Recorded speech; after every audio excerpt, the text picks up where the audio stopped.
In this video here right now, we're moving into more of the tangible things that you're actually going to do with your body to increase your metabolism and increase your testosterone levels. And we're talking about your training, your workouts, and your progressive overload when you're in the gym. Now, you might have heard about progressive overload or as a term if you've been in the gym before. And progressive overload in a nutshell basically just means that we are overloading the muscles based on what it's used to do, aka more weights on the bar, more sets, or more reps. We're overloading the body and we're progressively doing it to then force the body to adapt, okay? Build muscle, stress the muscle, break the muscle down, increase your strengths, and so forth, okay? Now, what I will talk to you about first about, progressive overloading. Like the whole point with progressive overloading is obviously to get stronger and become bigger, to build more muscle, okay? Now, a lot of the times, I remember working with females over the years, back then, a lot of them, they were like, they were scared of weights completely because they were scared of getting bulky.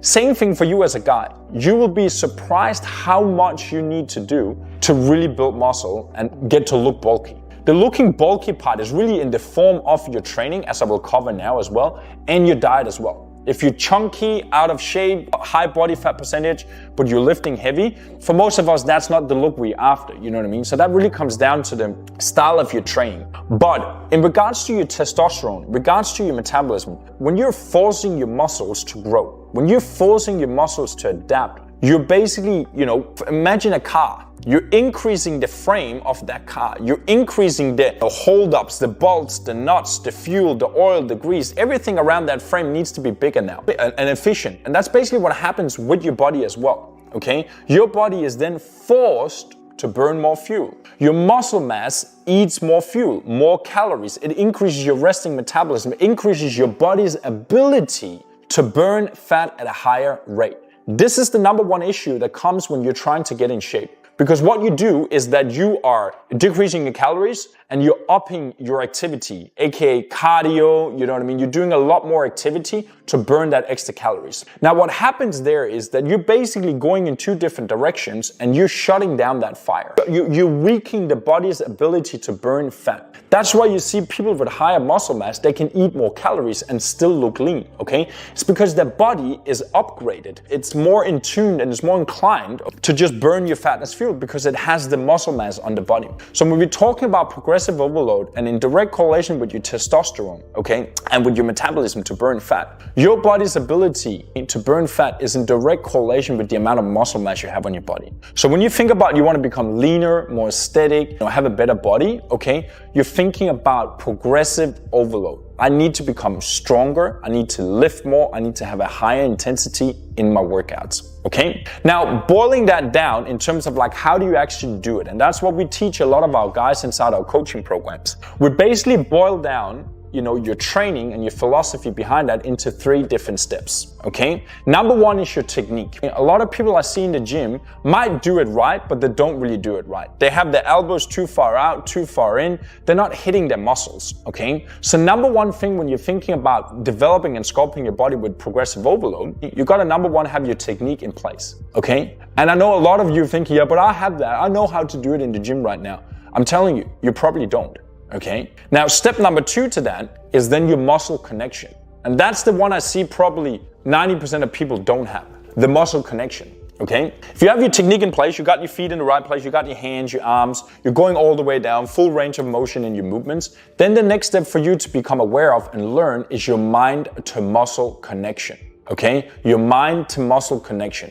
And what I mean by that is that you need to have your mind locked in on the muscle part that you're training. So if you do shoulders, okay, it took many years for me to really get that connection to my shoulder because it's such a lateral movement.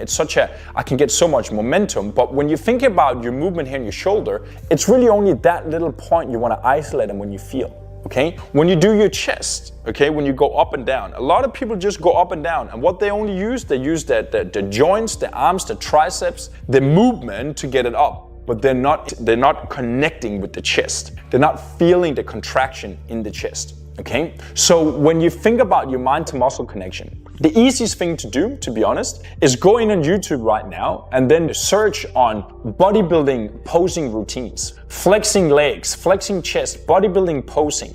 Because doing that, okay, like I don't want to stand up right now in the camera, but when you're sitting down, when you're squeezing your glutes, you're squeezing your calf, you're squeezing your quads, you're squeezing your chest, you're squeezing your arms like you would do in a pose, you're learning how to build that mind to muscle connection. So then when you go into the gym, it's so much easier, my friend, to really just do it, to connect it. Okay? Now another thing you also can do is like when you train, after you finish a set, like squeeze, sit and feel your chest. Okay? When you do back lat pull down, go out and stretch afterwards to feel the lat, or like stand up here to feel the lat. Okay? That's a faster way you can optimize and really build that mind to muscle connection. Okay? And now the first step to that is your intensity. Technique first, okay? Mind to muscle second, and then intensity third. Okay? And that's what really wraps the whole shell around. If you're doing your mind to muscle connection correct and you have the right technique and you put intensity into that, bro, there's no way you're ever gonna be bulky or anything. I will talk about the diet in the next module, but there's no way you can do that because you're training for hypertrophy, you're training for muscle connection, you're training for time under tension, you're training for body sculpting. Okay, and you will get that look like I have with chest, arms, abs, quads, everything all year round. Okay, but more importantly, this is the philosophy that I want to take you through and that I take my clients through to really optimize their training. Okay, you can do that if you have the right guidance, if you have the right technique, you can do that. Okay, literally within the first couple of weeks of you getting your workouts dialed in, and then you get comfortable with it,